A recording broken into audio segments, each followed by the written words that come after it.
ఏరా లక్కీ, నేను బెట్టింగ్ లో డబ్బులు వచ్చాయంట. 10 లక్షలు అప్పు వచ్చిందిరా, తీరుస్తావా? డబ్బులు పోయినప్పుడు ఎవడు రాడు కానీ వచ్చిన మొత్తం ఎగేసుకుంటూ వచ్చేస్తారు. ఈడెవడ్రా బాబు, అనవసరంగా ఈయన్ని అడిగాను.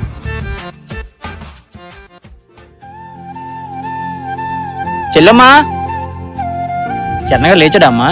రాత్రంతా క్రికెట్ మ్యాచ్ చూడడం, తెల్లవార్లు పడుకోవడం. రూమ్ లో ఉన్నాడు, వెళ్ళన్నయ్య.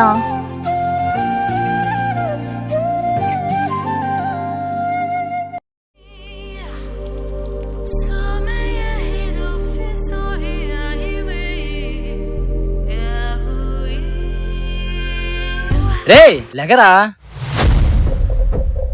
ఏంట్రా కరెక్ట్ టైంలో చడతాం. బయటికి వెళ్దాం రారా. హాల్ లోపల కూర్చో, ఫ్రెష్ అయ్యి వస్తాను. కొత్తగా పెళ్ళయింది కదా, ఎలా ఉందమ్మా లైఫ్?